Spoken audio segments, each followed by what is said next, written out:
Hello guys story में दिखाए गए सब कैरेक्टर और जगह इमेजिनेशन है। कल्पनिक रूप से एक स्टोरी इमेजिनेशन है और स्टोरी को मनोरंजन के लिए बनाया गया है। इससे किसी भी भावनाओं और लोगों को ठेस नहीं पहुंचती है। चलो शुरू करते हैं। स्टोरी शान भागते हुए मेंशन के अंदर आया था और आते ही चिल्लाया, भाई सपना आंटी। शान को आते देख सपना आंटी अपने रूम से बाहर आई तो शान ने झट से उन्हें पकड़ते हुए पूछा, भाई कहाँ है? और ईशु ईशु कैसी है? क्या हुआ उसे?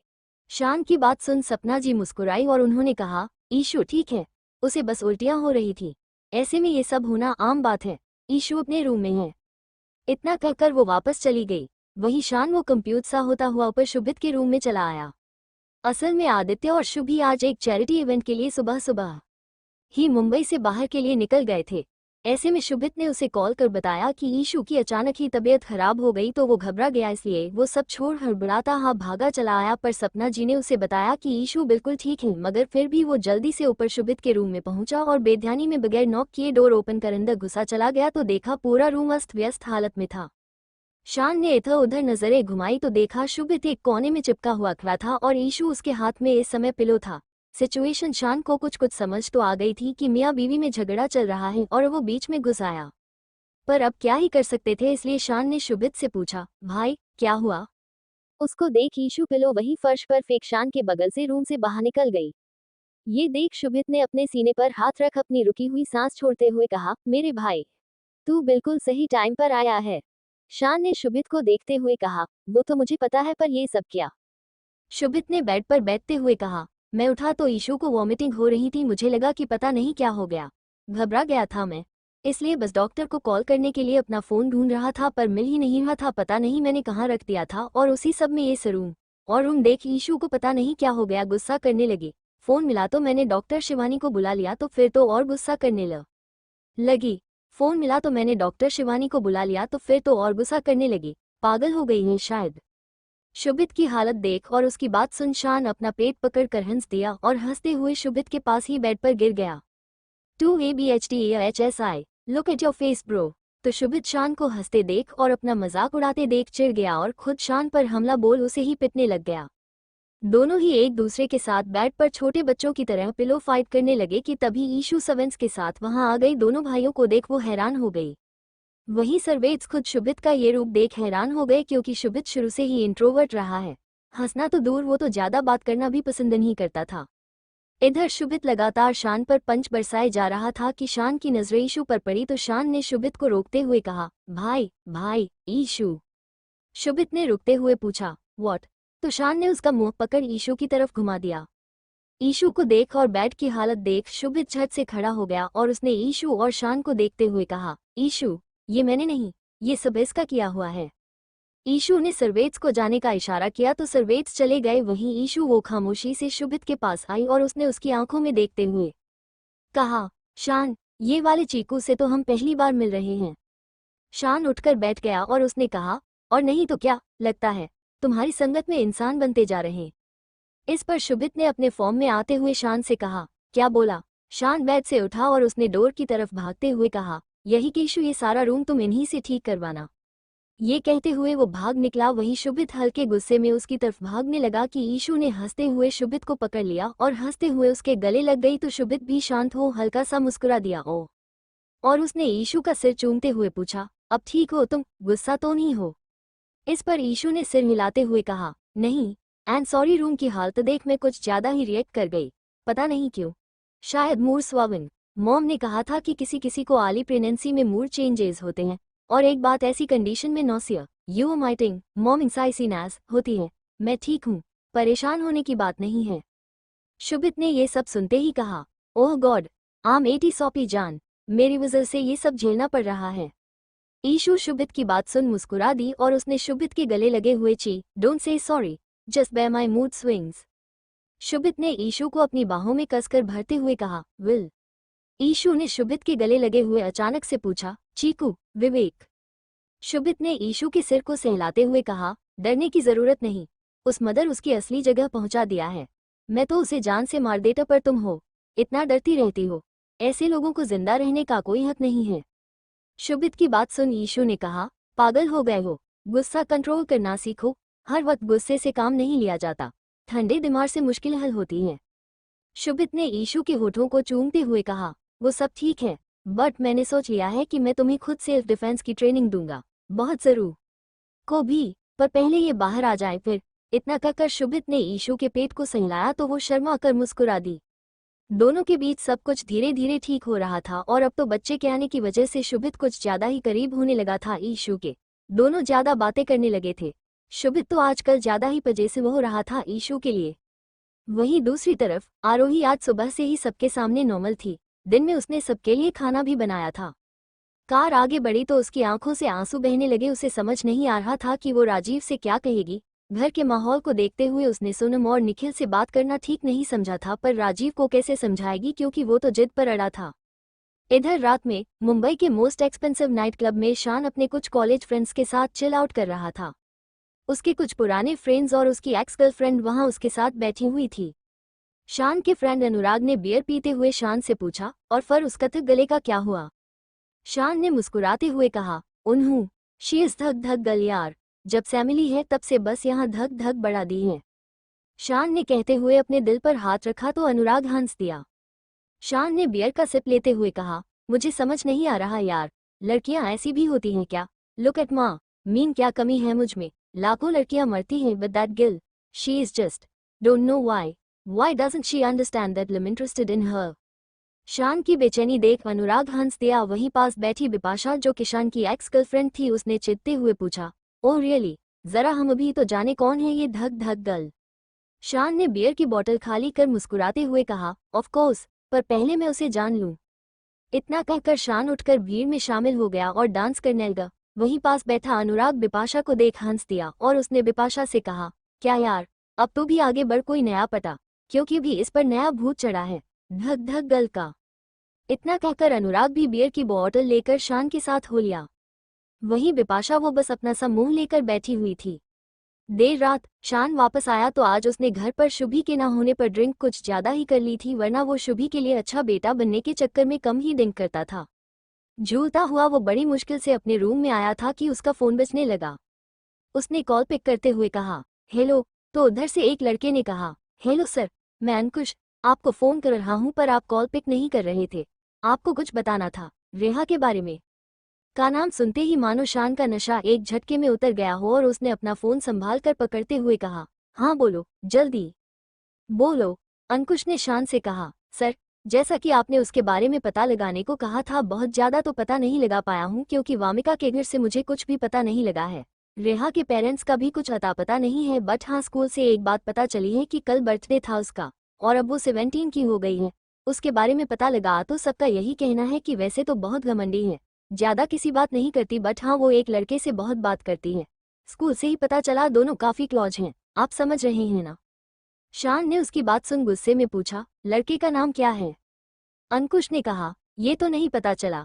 इस पर शान ने अपने दांत भींच लिए और अगले ही पल खुद को संभाले गहरी सांस लेते हुए कहा, मॉर्निंग, सिर्फ मॉर्निंग तक का टाइम है तुम्हारे पास, मैं कल स्कूल के बाहर ही मिलूंगा तुम्हें, पता लगाओ उस लड़के के बारे में।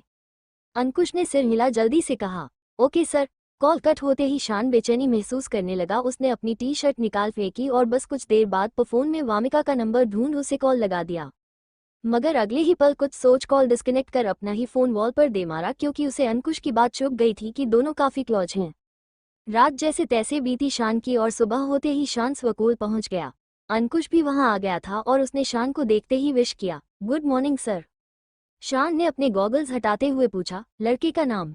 अंकुश ने कुछ देर रुक सामने स्कूल गेट की तरफ इशारा करते हुए कहा, वो ब्लैक बैग वाला, काव्यांश।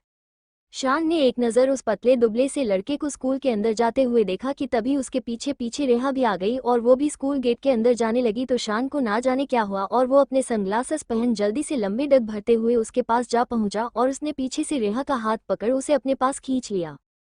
इस अचानक हुई हरकत से रेहा कुछ संभल नहीं पाई, पर शान को देखो फुसफुसाई, आप।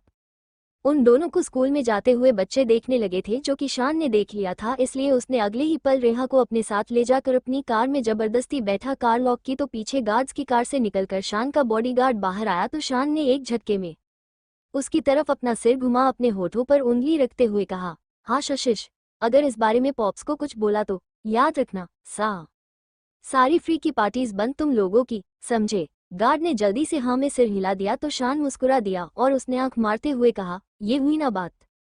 वही कार में बैठी रेहा वो लगातार कार की विंडो पर अपने हाथ मारे जा रही थी। वो शौक थी कि ये हुआ क्या था उसके साथ। एक झटके में उसके नाजुक से बदन को शान ने अपनी कार में धकेल जबरदस्ती कैद कर लिया था। वो चिल्लाई, क्या कर रहे, क्यों मुझे बंद किया है, खोलो, इसे खोलो। तभी दूसरी साइड ड्राइविंग सीट पर आकर शान बैठा और उसने रेहा का हाथ पकड़ उसे लगभग अपने पास खींचते हुए कहा, शांत, अगर चलाए तो पता नहीं मैं क्या करूंगा। रेहा उसकी बात सुन गुस्से से भर गई और उसने गुस्से में कहा, क्यों ना चलाऊं, क्या कर रहे हो आप, सब देख रही हूं मैं, क्यों मेरे पीछे पड़े हो। शान ने कार स्टार्ट कर सरकास्टिक स्माइल देते हुए कहा, ओह, इतनी भी बेवकूफ नहीं हो, अच्छी बात है, चलो अब अपना मुंह खोलो और बताओ काव्यांश कौन है। रेहा जो कि बाहर निकलने के लिए डोर खोलने की कोशिश कर रही थी, वो काव्यांश का नाम सुनते ही रुक गई और उसने उसे देखते हुए पूछा, काव्यांश, क्यों, उससे क्या प्रॉब्लम है आपको। इस पर शान ने ड्राइव करते हुए कहा, प्रॉब्लम मुझे नहीं उससे होने वाली है, चलो बोलो अब, कौन है काव्यांश। रेहा शान को देखने लगी और उसने झट से कहा, आप होते कौन हैं, मुझसे कुछ भी पूछने वाले, और क्या है ये सब, कहाँ ले जा रहे हैं मुझे, अभी कार रोके, मैं बता रही हूँ रोके, वरना मैं चिल्लाऊंगी। ये कहते हुए रेहा शान का हाथ पकड़ उसे ड्राइव करने से रोकने लगी थी कि एकदम से शान ने कार साइड में मोड़ ब्रेक लगा। अगले ही पल रेहा पर भड़कते हुए कहा, बवकूफ, अभी एक्सीडेंट हो जाता। रेहा उसकी तेज आवाज सुन चिल्लाई, हाँ तो हो जाता, आपकी हिम्मत कैसे हुई मुझे जबरदस्ती अपनी कार में बैठाने की, मुझसे फालतू सवाल जवाब करने की, आप हैं कौन मेरे। रेहा गुस्से में शान पर भड़क उठी थी कि शान रेहा वकी पोनी टेल को अपनी मुदी में भींचकर उसे अपने पास खींच लिया और एक ही झटके में उसके होठों पर अपने होंठ रख दिए। रेहा उसकी इस हरकत पर अंदर तक कांप उठी कि तभी शान ने उससे अलग होते हुए कहा, तुम्हारा future boyfriend. HST, you monkey, you stole my first kiss, leave my hands, else said leave, otherwise I will bite you। शान रेहा की बात सुन हंसने लगा और उसने हंसते हुए अब रेहा के हाथ छोड़ उसके गाल खींचते हुए कहा, यू आर सो फू, मंकी, मुझे बुला रही हूँ, काटने की बातें खुद कर रही हो। ओके काटो, फिर मैं तुम्हें काटगा। ये कहते हुए शान रेहा के करीब झुका तो अब रेहा ने उसे दूर धकेलते हुए कहा, मुझे छोड़ दीजिए प्लीज, क्या बिगाड़ा है मैंने आपका। शान ने उसकी बात सुन कार स्टार्ट करते हुए कहा, छोड़ दूंगा, पहले बताओ काव्यांश कौन है, और मुझे सिर्फ सच सुनना है। ओके काटो, फिर मैं तुम्हें काटूंगा। ये कहते हुए शान रेहा के करीब झुका तो अब रेहा ने उसे दूर धकेलते हुए कहा, मुझे छोड़ दीजिए प्लीज, क्या बिगाड़ा है मैंने आपका। शान ने उसकी बात सुन कार स्टार्ट करते हुए कहा, छोड़ दूंगा, पहले बताओ काव्यांश कौन है, और मुझे सिर्फ सच सुनना है। इतना कहकर शान ने एक नज़र रेहा को घूर कर देखा तो रेहा ने झट से कांपते हुए अपने होठों पर हाथ रख लिए। ये देख शान मुंह फेर फिर से मुस्कुराया, पर फिर जल्दी उसने पूछा, बताओ। तो रेहा ने उससे पूछा, आप घर पर याया वामिका दी को कुछ भी नहीं बताएंगे ना। तो ही बताऊंगी। शान ने कहा, हम नहीं बताऊंगा। इस पर रेहा ने धीरे से कहा, वो मुझसे प्यार करता है, मेरा बॉयफ्रेंड है। रेहा का ये कहना भर था कि शान ने एक बार फिर एक झटके में कार रोकते हुए पूछा, क्या कहा। रेहा जो कि बिना सीट बेल्ट के बैठी हुई थी, वो कार में अपनी जगह पर ही बुरी तरह से हिल चुकी थी, पर वो इस पर कुछ रिएक्ट कर पाती उससे पहले शान ने गुस्से में रेहा को अपने पास खींचते हुए पूछा, तो फिर मुझसे झूठ बोल रही थी कि मैंने तुम्हारी पहली किस चुरा ली। रेहा ने शान की बात सुन हैरान होकर कहा, झूठ क्या बोला, सच बोला। शान ने उसकी बात सुन गुस्से में पूछा, ओह सच, तुम्हारा कहना है कि तुम्हारा बॉयफ्रेंड है और तुम्हारी फर्स्ट किस मैंने चुराई है। रेहा ने सिर हिलाते हुए कहा, हाँ यही तो कहा। शान ने रेहा को घूरते हुए पूछा, तो तुम्हारा क्या कहना है कि तुम्हारे बॉयफ्रेंड ने तुम्हें छुआ भी नहीं है। रेहा ने शान की आंखों में देखते हुए कहा, नहीं छुआ है, मेरा मतलब हाथ पकड़ा है। शान ने वैसे ही गुस्से से पूछा, कैसे। तो रेहा ने उसका हाथ पकड़ते हुए मासूमियत से कहा, ऐसे। शान ने रेहा का हाथ अपने हाथों में कसकर पकड़ते हुए पूछा, तो इसका मतलब उसने तुम्हें कभी किस नहीं किया। इस पर रेहा अब चिल्ला पड़ी, नहीं, और क्यों करेगा वो किस, जब मैंने उसको बोला है कि सब शादी के बाद, पर अब नहीं, आपने सब बिगाड़ दिया, मुझे किस किया वो भी मुझसे पूछे बगैर, बहुत बुरे हैं आप, बेहुदा मंकी। ये कहते हुए अब रेहा रो पड़ी थी। वही शान वो तो उसे रोते देख भी मुस्कुरा दिया और रेहा को छोड़ अपनी जगह पर वापस ठीक से बैठ हंसने लगा।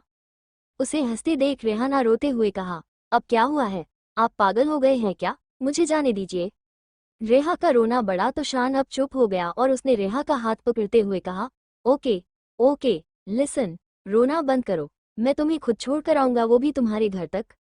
रेहा ने अपने आंसू पोंछते हुए पूछा। घर तक? तो शान ने कहा, हाँ, क्योंकि अब तुम्हारा स्कूल तो गया, तो ऐसा करते हैं कि कहीं घूम कर आते हैं। रेहा ने ये सुन झट से कहा, नहीं, मैं कहीं नहीं जा सकती, घर पर पता चला तो बहुत मार पड़ेगी। उसको घबराते देख शान ने उसके हाथ पर अपनी पकड़ कसते हुए कहा, अरे किसी को कुछ भी पता नहीं चलेगा, और पता चला भी तो विल हैंडल इट। रेहा ने शान से अपना हाथ छुड़ाते हुए कहा, नो। शान ने कार स्टार्ट करते हुए कहा, गेस। इतना कहकर अब उसने अपने फोन से कॉल कर गार्ड्स को अपने पीछे आने से मना कर दिया और रेहा से कहा, सीट बेल्ट पहनो। रेहा ने गुस्से में कहा, मैं नहीं पहनूंगी, मुझे जाने दीजिए। शान ने कार ड्राइव करते हुए कहा, थिंक यू वांट दूसरा चुम्मा। ये कहते हुए शान ने रेहा की तरफ अपना चेहरा घुमाकर उसे आंख मारी तो रेहा उसकी बात सुन हैरान थी। उसने झट से सीट बेल्ट बांध ली।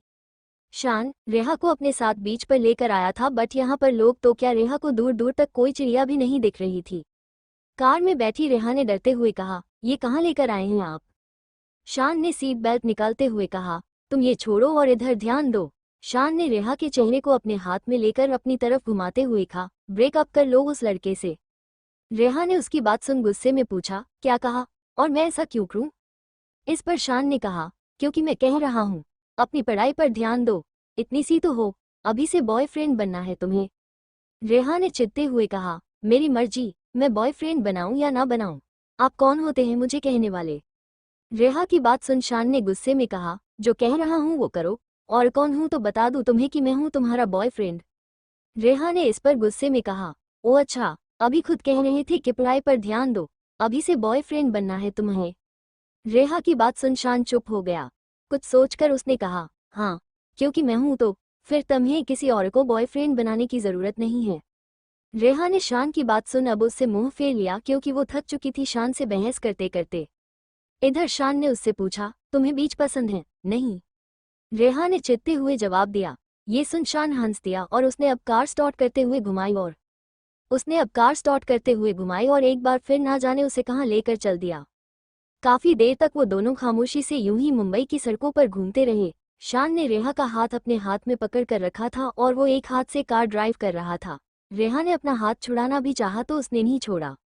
रेहा अब चुप ही रही कि तभी कुछ देर बाद शान ने धीरे से कहा, भले में ये फर्स्ट किस नहीं थी, बट प्रॉमिसा, आज के बाद मेरी सारी चुम्मियां सिर्फ तुम पर कुर्बान हैं। रेहा उसकी बात सुन उसे देखने लगी तो शान ने कहा, आइंदा से तुम उस लड़के से बात भी नहीं करोगी। इतना कहकर शान ने कार रोकते हुए कहा, तुम्हारे स्कूल का टाइम खत्म और ये रहा तुम्हारा घर, जा सकती हो तुम। ये सुनना था कि रेहा ने सिर उठाकर बाहर देखा, वो सच में अपने घर के बाहर थी। वो हड़बड़ाते हुए अब जल्दी से अपना सीट बेल्ट निकालकर कार से बाहर निकल गई। शान भी उसके साथ बाहर निकलकर खड़ा हो गया और उसने जाती हुई रेहा को रोकते हुए कहा, मेरी बात याद रखना। रेहा ने सुना तो पलटकर उसे देखते हुए कहा, बिल्कुल नहीं, आप बहुत बुरे हैं, मैं कोई बात नहीं मानूंगी, मैं काव्यांश से बात भी करगी। रेहा ने सुना तो पलटकर उसे देखते हुए कहा, बिल्कुल नहीं, आप बहुत बुरे हैं, मैं कोई बात नहीं मानूंगी, मैं काव्यांश से बात भी करूंगी। रेहा का कहना भर था कि शान सब छोड़ उसके पीछे भागा उसे पकड़ने के लिए। ये देख रेहा डर गई और जल्दी से अपने घर की तरफ भाग गई। उसके भागने पर शान हंसने लगा। उसने रुकते हुए रेहा को भागते दपे ए की मात्रा खा H81 सिली गर्ल। वही रात में पुणे में आद्या को घर के सर्वेद से पता चल चुका था कि राजीव अपने रेसिडेंस आ गया था। ऐसे में वो भी उसे बिना बताए ही मिलने चली आई, क्योंकि उसकी पोस्टिंग ठाणे में थी और राजीव पुणे में, इसलिए दोनों ही साथ नहीं रहते थे। वो अभी लिविंग एरिया में एंटर हुई ही थी कि अपने सामने का नज़ारा देख उसके होश उड़ गए। वो मैन डोर पर ही खड़ी हुई थी कि राजीव ने अपनी बाहों में नीता को थामे हुए कहा, Nita please try to understand, मैंने आद्या को अभी ठीक से कुछ भी नहीं बताया है, संभालो खुद को, अपनी नहीं तो बच्चे की तो सोचो। राजीव की बात सुन आद्या का ध्यान नीता के हल्के उभरे पेट पर गया तो मानो उसके पैरों तले जमीन किसी ने खींच ली। तभी नीता ने राजीव के गले लग रोते हुए कहा, नहीं राजीव, प्लीज कुछ करो, तुम ऐसा नहीं कर सकते। उन दोनों की बातें सुन आद्या का सिर चकराने लगा था। वो पीछे हटने लगी थी कि वहां मौजूद शॉपीस से टकरा गई और बस उसके गिरते ही राजीव और नीता का ध्यान पीछे खड़ी आद्या पर गया तो राजीव हैरान हो गया और वो धीरे से फुसफुसाया, आद्या। वहीं आद्या, उसकी तो आंखें आंसुओं से सराबोर थीं। उसने राजीव को एक नज़र देख नीता को देखते हुए कहा, ओह तो बात यहाँ तक पहुंची है, इसलिए डाइवोर्स चाहिए था ना। राजीव, जो कि इस समय शौक तो था ही, पर आद्या की आंखों में देख उसने झट से अपना सिर हिलाते हुए कहा, नहीं, मेरी बात सुनो तुम। आद्या ने राजीव को हाथ दिखाते हुए कहा, नहीं, आगे मत बढ़ना, मेरे साथ इतना बड़ा धोखा किया आपने। ये प्रेग्नेंट है, आपके साथ रह रही है, जबकि अभी हमारा डाइवोर्स हुआ भी नहीं है। राजीव ने नीता को खुद से अलग कर आध्या से कहा, आध्या, ये मेरे साथ नहीं रहती। आध्या ने गुस्से में कहा, बस करो, ये जब छोड़कर गई थी तब मैंने हाथ थामा था आपका और आपने मेरे साथ ही इतना बुरा किया। क्यों राजीव, क्यों? ये कहते हुए आध्या रो पड़ी और बस वहीं रोते हुए बैठ गई तो राजीव आध्या के पास जाने लगा, पर आध्या उठ गई और बिना कुछ बोले वहां से निकल गई। ये देख नीता ने उसके पीछे जाते हुए राजीव का हाथ पकड़ते हुए कहा, राजीव।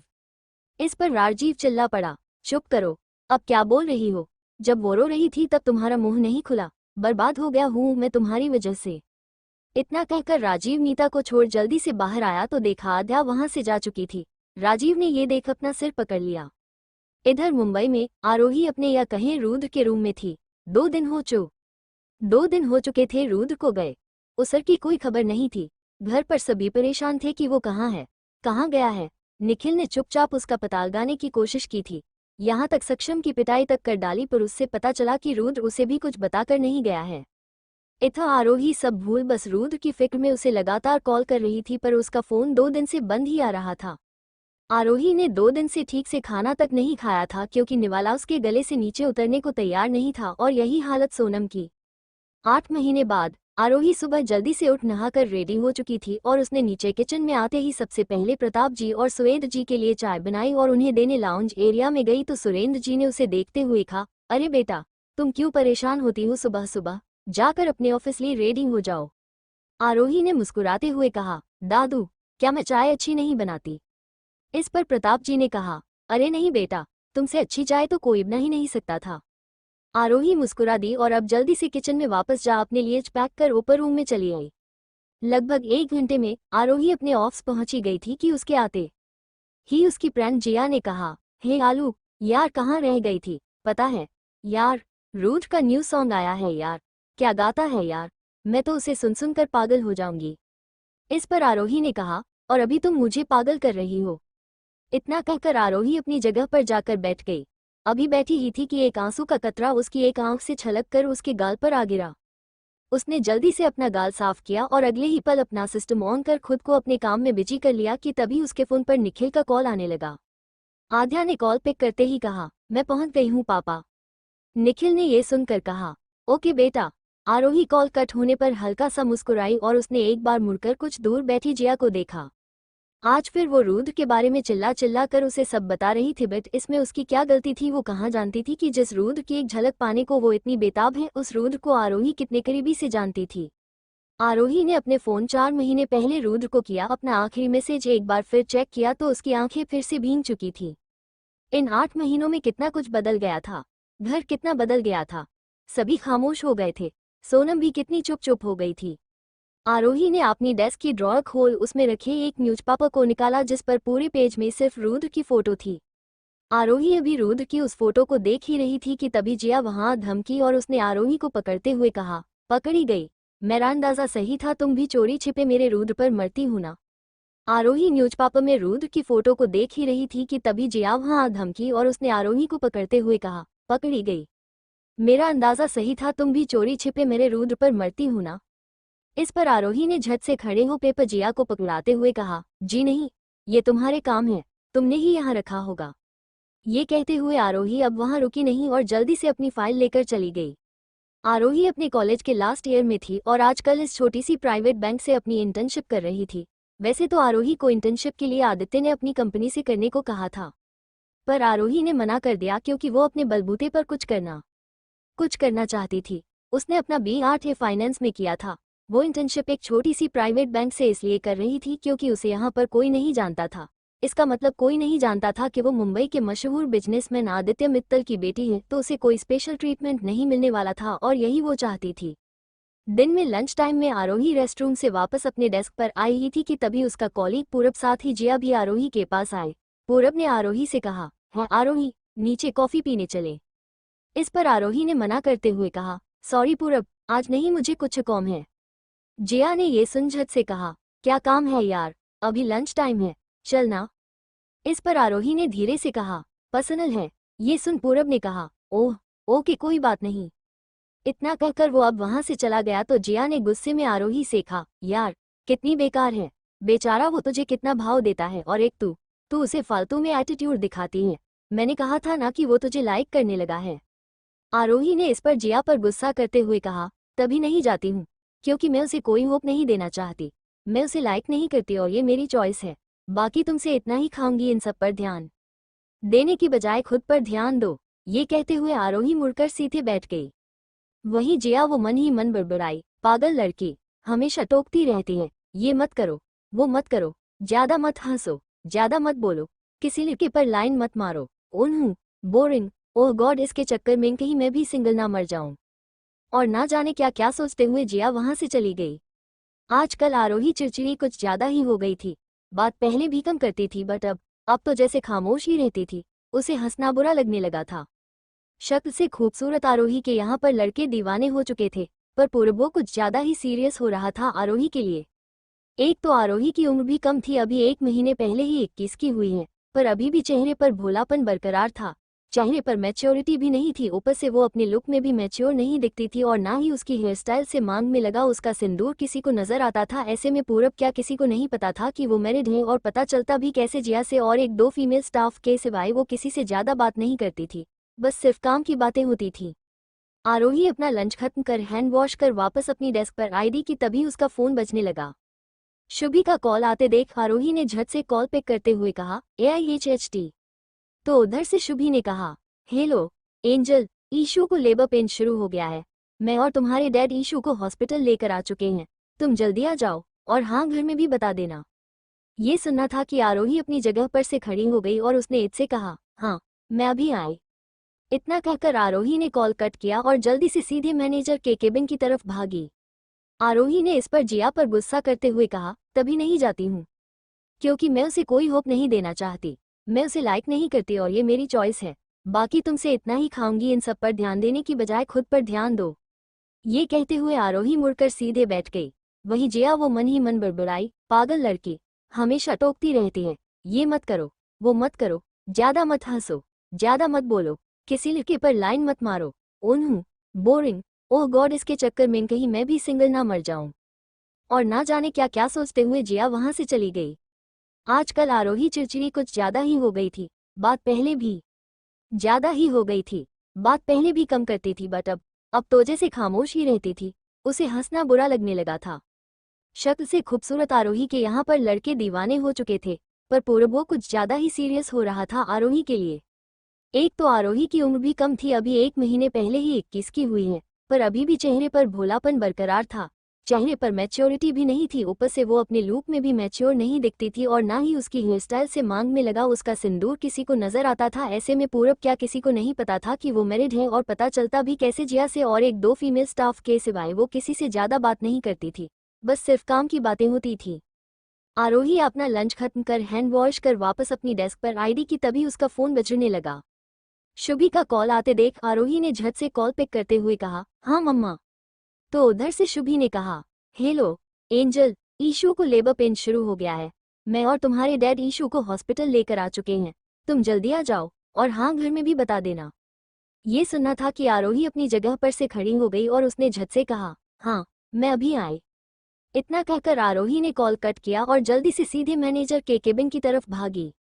वहीं दूसरी तरफ पुणे में आज संडे था, इसलिए आद्या आज घर पर ही थी। आज उसने खुद ही खाना बनाया था। असल में राजीव की मम्मी को अभी 6 महीने पहले ही राजीव के सर्वेद से पता चला कि उनके साहब और मैडम के बीच मनमुटाव चल रहा है, तो राजीव की मम्मी और उसके पापा गांव का घर छोड़ आद्या के पास ही चले आए और 6 महीने से आद्या के साथ रह रहे थे। राजीव और आद्या का डाइवोर्स नहीं हुआ था, क्योंकि राजीव की मम्मी को जब नीता के राजीव की जिंदगी में वापस आने का पता चला तो उन्होंने राजीव से साफ साफ कह दिया कि वे नीता को कभी भी अपनी बहू के रूप में नहीं अपनाएंगे, और अगर उसने आद्या को छोड़ने की बात भी की तो वे उससे भी रिश्ता खत्म कर देंगे। राजीव की मम्मी ने आद्या से कहा, बह तुम भी आओ खाना खा लो।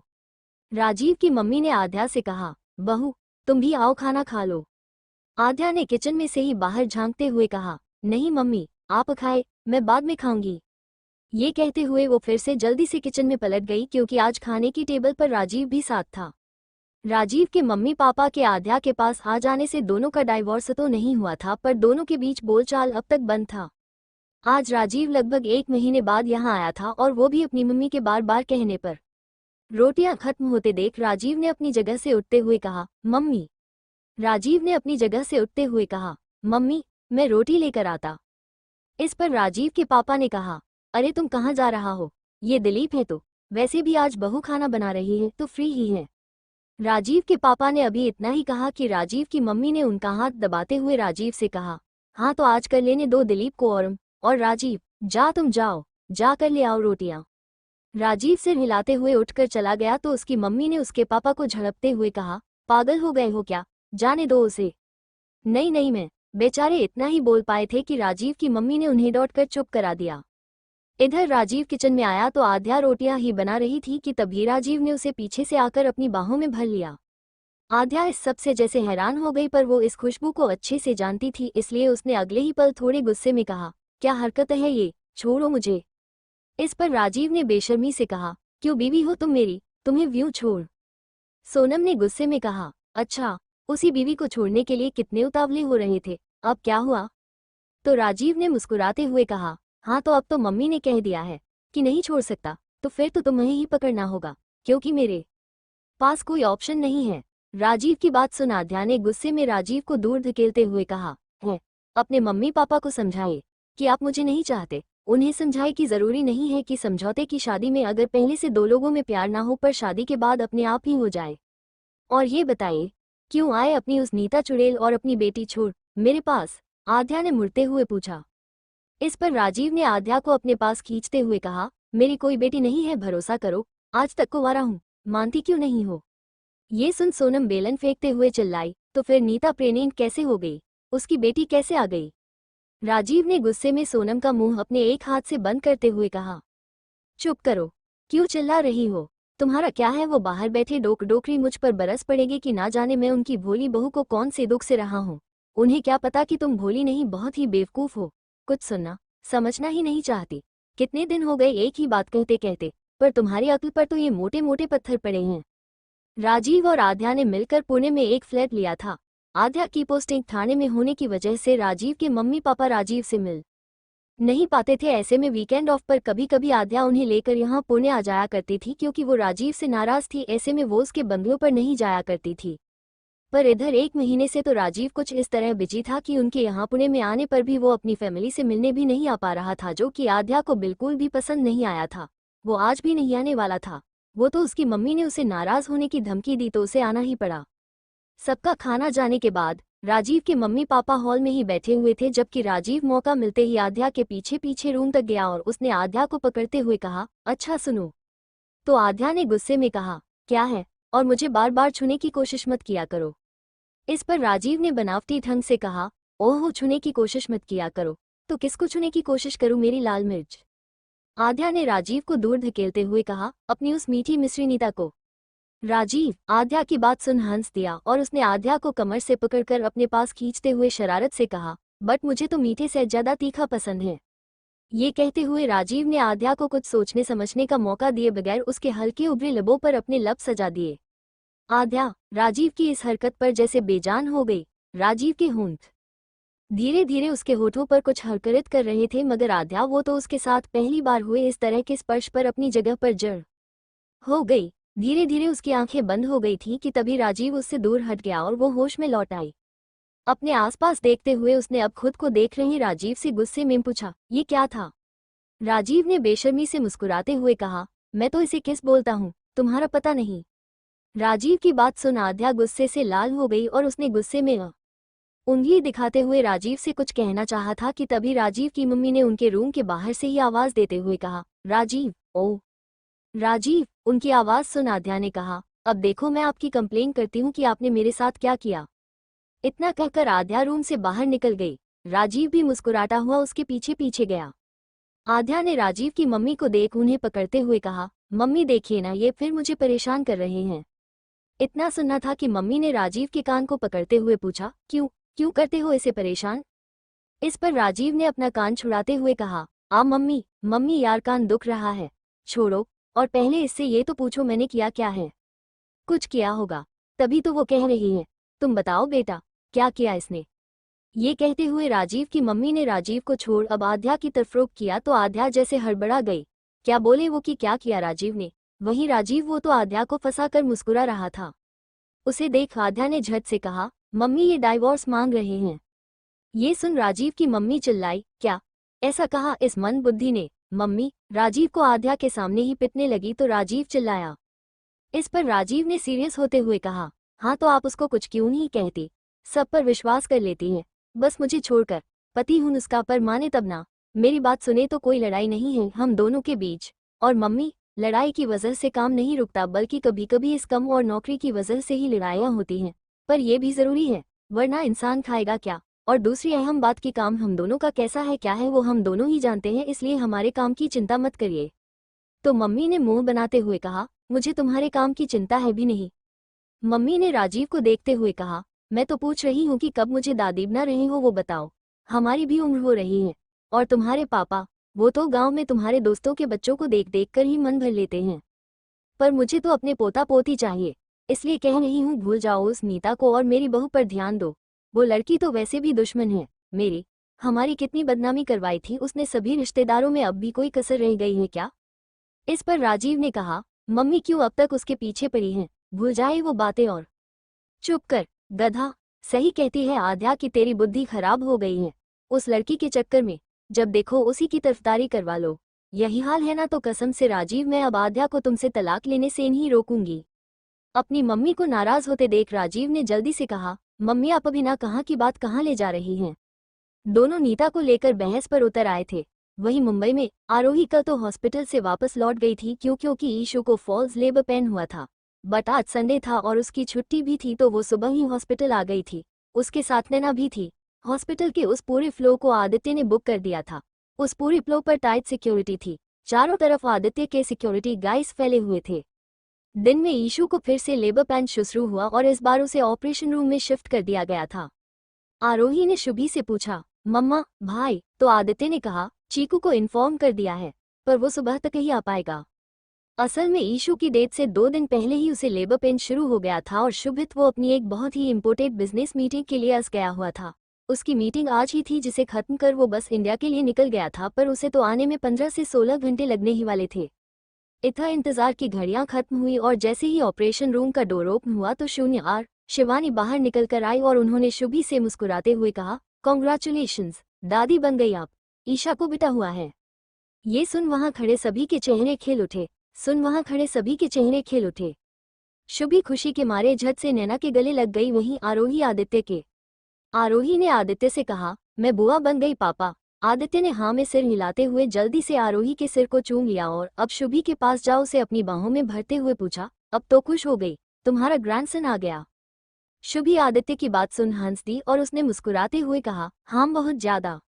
कुछ ही देर में मयंक और उसके साथ ही समीर खुशी भी वहां आ चुके थे। समीर ने तो इस खुशी से भरे मौके पर पूरे हॉस्पिटल में पेशेंट से लेकर डॉक्टर्स सभी का लड्डू से मुंह मीठा करवाया। कुछ देर बाद ईशू को दूसरे रूम में शिफ्ट कर दिया। शुभी, नैना और खुशी तीनों ईशू के पास चली गई और आरोही वो तो मुस्कुराती हुई अपनी गोद में अपने छोटे से भतीजे को लेकर आई तो उसे आते देखा आदित्य की आंखों में तो खुशी के आंसू भर आए और उसे वो पल याद आ गए जब शुभित पैदा हुआ था। समीर ने आदित्य के पास जाते हुए कहा, देख छोटा चीकू आ रहा है। आदित्य ने मुस्कुराते हुए हाँ में सिर हिलाया और जैसे ही आरोही गोद में बेबी को लेकर उसके पास आई तो आदित्य ने झुककर बच्चे के सिर को चूम लिया।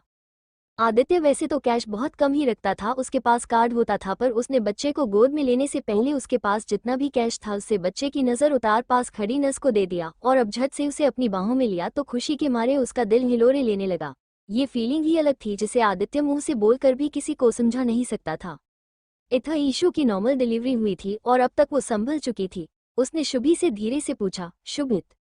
तो शुभी ने उसके सिर पर हाथ रखते हुए कहा, आ जाएगा, तुम अभी सिर्फ आराम करो। ईशू ने धीरे से अपनी आंखें बंद कर लम। वहीं राणा फैमिली को भी नैना और मयंक से पता चल चुका था कि भई नई पीढ़ी का आगमन हो चुका है। इस खबर से आखिरकार इतने दिनों बाद ही सही घर में खुशियां आई थी। रात के समय आरोही, मयंक और नैना के साथ घर वापस आए तो आज तो घर में एक अलग ही रौनक थी। प्रताप जी, सुरेंद्र जी बैठे हुए थे और आपस में रुद्र, आद्या, ईशू और आयु का बचपन याद कर रहे थे। आरोही के आते ही उन्होंने उसे घेर लिया और उससे बेबी के बारे में पूछने लगे तो आरोही ने प्रताप जी से कहा, बड़े दादू, क्या बोलूं? आपने देख तो ली बेबी की फोटो? अभी तो बेबी बहुत छोटा है। आप आप कल खुद बेबी से मिलाना, आपको पता चल जाएगा कि किस पर गया है। अर्चना जी ने वहां हंसते हुए कहा। आरोही, बेटा तुम जाकर फ्रेश हो जाओ, वरना इनके सवालों का जवाब देते देते तुम थक जाओगी। मयंक और नैना ये सुन मुस्कुरा दिए। वही सोनम ने नैना को बधाई दी तो वो बदले में मुस्कुरा दी। सोनम भी खुश थी पर आरोही को देख उसकी खुशी जैसे जाती रही। आज उसकी एक गलती की वजह से आरोही बिल्कुल अकेली पड़ चुकी थी। कहने को भरा पूरा परिवार था पर जीवनसाथी के बगैर ये सब भी उसके सूनेपन को नहीं भर सकता था। सोनम को ये एहसास तक नहीं होने दिया था कि वो रुद्र के बगैर उसकी क्या हालत है, पर सोनम सब समझती थी। इधर आद्या भी सोनम की जरा नहीं सुनती थी। सबसे बड़ी आद्या थी। सोनम के मन में भी अरमान जागे थे कि वो भी नानी या दादी बने, जैसे नैना बन चुकी है। दादी तो बन नहीं सकती थी और नानी इसके लिए वो आद्या से कहती भी थी तो आद्या गुस्से में उस पर ही बरस पड़ती। आजकल उसे समझ आ रहा था कि घर में बड़े बूढ़ों को क्यों अपने बच्चों के बच्चों को देखने का मन करता है, और जब उसने अपनी प्रेगनेंसी पर रिएक्ट किया था तो उस वक्त अर्चना जी को क्यों बुरा लगा था, पर फिर भी उन्होंने उससे कुछ नहीं कहा बल्कि हर पल उसका साथ दिया और माँ के जैसे प्यार दिया। सोनम अपनी सोच में गुम अपने रूम में चली आई थी कि तभी निखिल रूम में आया और उसने खुश होते हुए कहा, ईशू को बेटा हुआ है। सोनम निखिल की आवाज सुन होश में आई और उसने जल्दी से अपनी आंखों में आई नमी साफ करते हुए कहा, हाँ पता चला मुझे। निखिल ने सोनम को पीछे से पकड़ते हुए कहा, हाँ तो फिर यहाँ रूम में क्या कर रही हो? चलो पापा और चाचा जी की बातें तो सुनो चलकर, आज दोनों कितने खुश हैं। सोनम ने हाँ में सिर हिलाते हुए कहा, हाँ सही कहा। ये कहते हुए सोनम मुड़ी तो उसका मुरझाया हुआ चेहरा देख निखिल ने कहा, ये क्या, मुंह क्यों लटकाया है? सोनम अब और खुद को संभाल नहीं पाई। वो झट से निखिल के गले लग गई और उसने रोते हुए कहा, रुद्र की याद आ गई। तो निखिल ने सोनम को अपनी बाहों में भर उसका सिर सहलाते हुए कहा, पागल हो तुम, इस खुशी के मौके पर रो रही हो? चलो आओ नीचे चलते हैं, तुम्हारा मूड भी ठीक हो जाएगा। सोनम ने हाँ में सिर हिलाया और खुद को संभाला। अब वो निखिल के साथ नीचे चली गई। अगली सुबह आरोही अपने ऑफिस जाने पहले ईशू से हॉस्पिटल मिलने गई। शुभित अभी भी नहीं आ पाया था, इस वजह से ईशू शुभित से नाराज थी। आरोही ईशू से मिलकर हॉस्पिटल से निकल कुछ ही देर ऑफिस पहुंच गई। दिन के समय लंच के बाद आरोही कॉफी पीकर वापस आई तो उसके पास सोनल का कॉल आ गया। उसने कॉल पिक किया तो सोनल ने कहा, हे आरोही, यार आज तो तुझे फिर कॉलेज आना होगा, बहुत इम्पोर्टेंट है। आरोही ने उसकी बात सुनकर उससे पूछा, क्या अभी? पर 2 दिन पहले ही तो आई थी, अब क्या आफत हो गई? तो सोनल ने कहा, यार तू आ जा फिर बताऊंगी, कुछ असाइनमेंट से रिलेटेड है, तू अभी ही आ जा। आरोही ने उसकी बात सुनकर कहा, चल ठीक है आती हूँ। आरोही ने कॉल कट किया और सारा सामान समेटने लगी तो बगल में बैठी जिया ने उसे देखते हुए पूछा, कहाँ कहाँ जा रही हो? आरोही ने बैग उठाते हुए कहा, कहाँ जाऊंगी यार, अपने कॉलेज जा रही हूँ, चलो बाय, मिलती हूँ। ये कहते हुए आरोही लीव लेकर कॉलेज के लिए निकल गई। शाम के समय आरोही कॉलेज पहुंची तो इस समय कॉलेज में भीड़ कम होने की बजाय आज भीड़ कुछ ज्यादा ही थी और लोग जाने की बजाय कॉलेज में एंटर कर रहे थे। आरोही ने भी कॉलेज में एंटर करते हुए सोनल को कॉल किया और उससे पूछा, कहाँ हो यार? तो सोनल ने कहा, पीछे तो देखो। उसकी आवाज सुन आरोही मुड़ी तो सोनल ठीक उसके पीछे खड़ी हुई थी। ये देख आरोही ने उससे पूछा, क्या काम था और आज कॉलेज में? इस पर सोनल ने कहा, काम तो कुछ नहीं था, बट हाँ भूल गई क्या, कॉलेज में कॉलेज फेस्ट स्टार्ट हो गया है। सोनल की बात सुन आरोही ने कहा, क्या, जब कुछ काम नहीं तो मुझे बुलाया क्यों? तो सोनल ने आरोही के गाल खींचते हुए कहा, कहा ना कॉलेज फेस्ट स्टार्ट हुआ है और आज म्यूजिकल नाइट है। एक बात और कहूँ, आज कॉलेज में राणा जी आ रहे हैं गाना गाने, समझी?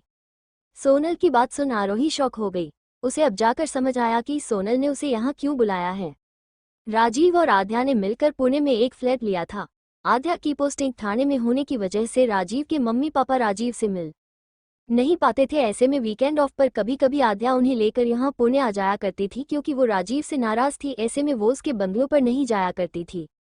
पर इधर 1 महीने से तो राजीव कुछ इस तरह बिजी था कि उनके यहाँ पुणे में आने पर भी वो अपनी फैमिली से मिलने भी नहीं आ पा रहा था, जो कि आद्या को बिल्कुल भी पसंद नहीं आया था। वो आज भी नहीं आने वाला था। वो तो उसकी मम्मी ने उसे नाराज होने की धमकी दी तो उसे आना ही पड़ा। सबका खाना जाने के बाद राजीव के मम्मी पापा हॉल में ही बैठे हुए थे, जबकि राजीव मौका मिलते ही आद्या के पीछे पीछे रूम तक गया और उसने आद्या को पकड़ते हुए कहा, अच्छा सुनो।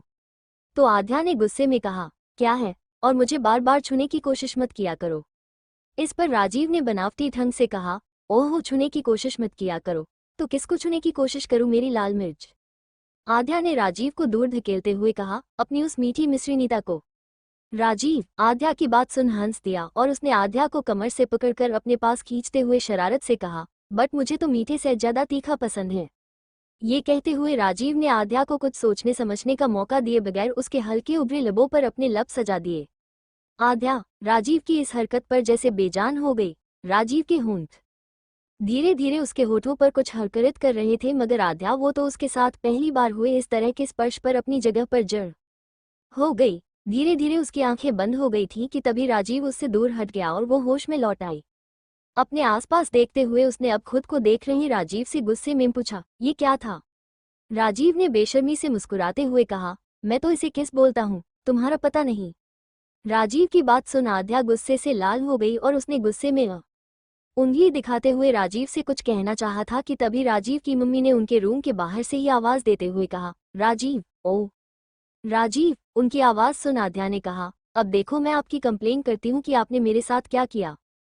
इतना कहकर आद्या रूम से बाहर निकल गई। राजीव भी मुस्कुराता हुआ उसके पीछे पीछे गया। आद्या ने राजीव की मम्मी को देख उन्हें पकड़ते हुए कहा, मम्मी देखिए ना, ये फिर मुझे परेशान कर रहे हैं। इतना सुनना था कि मम्मी ने राजीव के कान को पकड़ते हुए पूछा, क्यों क्यों करते हो इसे परेशान? इस पर राजीव ने अपना कान छुड़ाते हुए कहा, आ मम्मी मम्मी यार कान दुख रहा है, छोड़ो। और पहले इससे ये तो पूछो मैंने किया क्या है? कुछ किया होगा, तभी तो वो कह रही है। तुम बताओ बेटा, क्या किया इसने? ये कहते हुए राजीव की मम्मी ने राजीव को छोड़ अब आद्या की तरफ रुख किया तो आद्या जैसे हड़बड़ा गई। क्या बोले वो कि क्या किया राजीव ने? वहीं राजीव वो तो आद्या को फंसाकर मुस्कुरा रहा था। उसे देख आद्या ने झट से कहा, मम्मी ये डाइवोर्स मांग रहे हैं। ये सुन राजीव की मम्मी चिल्लाई, क्या? ऐसा कहा इस मन बुद्धि ने? मम्मी राजीव को आद्या के सामने ही पिटने लगी तो राजीव चिल्लाया, अरे मम्मी ये झूठ बोल रही है, आपने कसम दी है अपनी, तो फिर मैं क्यों इस बात को अपनी जुबान पर लाऊंगा, झूठी। राजीव को बोलते देख आद्या ने जल्दी से कहा, मम्मी पापा बुला रहे हैं, शायद उन्हें चाय चाहिए, मैं बनाकर देकर आती हूँ। इतना कहकर वो वहां से चली गई तो मम्मी ने एक बार फिर राजीव को थप्पड़ लगाते हुए कहा, क्यों अपने हाथों अपना घर बर्बाद कर रहा है? 30 के पार हो गया, अब तो घर में बच्चों की किलकारी गुंजनी चाहिए, पर तुम दोनों खुद बच्चों की तरह लड़ते हो। ऐसे में क्या देश चलाओगे? पता नहीं किस पागल ने तुम दोनों को अफसर बना दिया। इस पर राजीव ने सीरियस होते हुए कहा, हाँ तो आप उसको कुछ क्यों नहीं कहती? सब पर विश्वास कर लेती हैं, बस मुझे छोड़कर। पति हूं उसका, पर माने तब ना। मेरी बात सुने तो कोई लड़ाई नहीं है हम दोनों के बीच। और मम्मी लड़ाई की वजह से काम नहीं रुकता, बल्कि कभी कभी इस कम और नौकरी की वजह से ही लड़ाइयाँ होती हैं, पर यह भी जरूरी है, वरना इंसान खाएगा क्या? और दूसरी अहम बात की काम हम दोनों का कैसा है क्या है वो हम दोनों ही जानते हैं, इसलिए हमारे काम की चिंता मत करिए। तो मम्मी ने मुंह बनाते हुए कहा, मुझे तुम्हारे काम की चिंता है भी नहीं। मम्मी ने राजीव को देखते हुए कहा, मैं तो पूछ रही हूँ कि कब मुझे दादी बना रहे हो वो बताओ, हमारी भी उम्र हो रही है। और तुम्हारे पापा, वो तो गांव में तुम्हारे दोस्तों के बच्चों को देख देख कर ही मन भर लेते हैं, पर मुझे तो अपने पोता पोती चाहिए, इसलिए कह रही हूँ भूल जाओ उस नीता को और मेरी बहू पर ध्यान दो। वो लड़की तो वैसे भी दुश्मन है मेरी, हमारी कितनी बदनामी करवाई थी उसने, सभी रिश्तेदारों में अब भी कोई कसर रह गई है क्या? इस पर राजीव ने कहा, मम्मी क्यों अब तक उसके पीछे पड़ी हैं, भूल जाए वो बातें। और चुप कर गधा, सही कहती है आद्या की तेरी बुद्धि खराब हो गई है, उस लड़की के चक्कर में जब देखो उसी की तरफदारी करवा लो। यही हाल है ना तो कसम से राजीव मैं अब आद्या को तुमसे तलाक लेने से नहीं रोकूंगी। अपनी मम्मी को नाराज होते देख राजीव ने जल्दी से कहा, मम्मी आप अभी ना कहाँ की बात कहाँ ले जा रही हैं? दोनों नीता को लेकर बहस पर उतर आए थे। वहीं मुंबई में आरोही कल तो हॉस्पिटल से वापस लौट गई थी क्योंकि ईशू को फॉल्स लेबर पेन हुआ था, बट आज संडे था और उसकी छुट्टी भी थी तो वो सुबह ही हॉस्पिटल आ गई थी। उसके साथ नैना भी थी। हॉस्पिटल के उस पूरे फ्लो को आदित्य ने बुक कर दिया था। उस पूरी फ्लो पर टाइट सिक्योरिटी थी, चारों तरफ आदित्य के सिक्योरिटी गाइस फैले हुए थे। दिन में ईशू को फिर से लेबर पेन शुरू हुआ और इस बार उसे ऑपरेशन रूम में शिफ्ट कर दिया गया था। आरोही ने शुभी से पूछा, मम्मा भाई? तो आदित्य ने कहा, चीकू को इन्फॉर्म कर दिया है, पर वो सुबह तक ही आ पाएगा। असल में ईशू की डेट से 2 दिन पहले ही उसे लेबर पेन शुरू हो गया था और शुभित वो अपनी एक बहुत ही इम्पोर्टेंट बिजनेस मीटिंग के लिए गया हुआ था। उसकी मीटिंग आज ही थी जिसे खत्म कर वो बस इंडिया के लिए निकल गया था, पर उसे तो आने में 15 से 16 घंटे लगने ही वाले थे। इतना इंतजार की घड़ियां खत्म हुई और जैसे ही ऑपरेशन रूम का डोर ओपन हुआ तो शिवानी बाहर निकलकर आई और उन्होंने शुभी से मुस्कुराते हुए कहा, कॉन्ग्रेचुलेशंस दादी बन गई आप, ईशा को बेटा हुआ है। ये सुन वहां खड़े सभी के चेहरे खिल उठे। शुभी खुशी के मारे झट से नैना के गले लग गई, वहीं आरोही आदित्य के। आरोही ने आदित्य से कहा, मैं बुआ बन गई पापा। आदित्य ने हाँ में सिर हिलाते हुए जल्दी से आरोही के सिर को चूम लिया और अब शुभी के पास जाओ उसे अपनी बाहों में भरते हुए पूछा, अब तो खुश हो गई, तुम्हारा ग्रैंडसन आ गया। शुभी आदित्य की बात सुन हंस दी और उसने मुस्कुराते हुए कहा, हाँ बहुत ज्यादा। कुछ ही देर में मयंक और उसके साथ ही समीर खुशी भी वहां आ चुके थे। समीर ने तो इस खुशी से भरे मौके पर पूरे हॉस्पिटल में पेशेंट से लेकर डॉक्टर्स सभी का लड्डू से मुंह मीठा करवाया। कुछ देर बाद ईशू को दूसरे रूम में शिफ्ट कर दिया। शुभी, नैना और खुशी तीनों ईशू के पास चली गई और आरोही वो तो मुस्कुराती हुई अपनी गोद में अपने छोटे से भतीजे को लेकर आई तो उसे आते देखा आदित्य की आंखों में तो खुशी के आंसू भर आए और उसे वो पल याद आ गए जब शुभित पैदा हुआ था। समीर ने आदित्य के पास जाते हुए कहा, देख छोटा चीकू आ रहा है। आदित्य ने मुस्कुराते हुए हाँ में सिर हिलाया और जैसे ही आरोही गोद में बेबी को लेकर उसके पास आई तो आदित्य ने झुककर बच्चे के सिर को चूम लिया। आदित्य वैसे तो कैश बहुत कम ही रखता था, उसके पास कार्ड होता था, पर उसने बच्चे को गोद में लेने से पहले उसके पास जितना भी कैश था उससे बच्चे की नज़र उतार पास खड़ी नस को दे दिया और अब झट से उसे अपनी बाहों में लिया तो खुशी के मारे उसका दिल हिलोरे लेने लगा। ये फीलिंग ही अलग थी जिसे आदित्य मुंह से बोलकर भी किसी को समझा नहीं सकता था। इतना ईशू की नॉर्मल डिलीवरी हुई थी और अब तक वो संभल चुकी थी। उसने शुभी से धीरे से पूछा, शुभित? तो शुभी ने उसके सिर पर हाथ रखते हुए कहा, आ जाएगा, तुम अभी सिर्फ आराम करो। ईशू ने धीरे से अपनी आंखें बंद कर लम। वहीं राणा फैमिली को भी नैना और मयंक से पता चल चुका था कि भई नई पीढ़ी का आगमन हो चुका है। इस खबर से आखिरकार इतने दिनों बाद ही सही घर में खुशियां आई थी। रात के समय आरोही, मयंक और नैना के साथ घर वापस आए तो आज तो घर में एक अलग ही रौनक थी। प्रताप जी, सुरेंद्र जी बैठे हुए थे और आपस में रुद्र, आद्या, ईशू और आयु का बचपन याद कर रहे थे।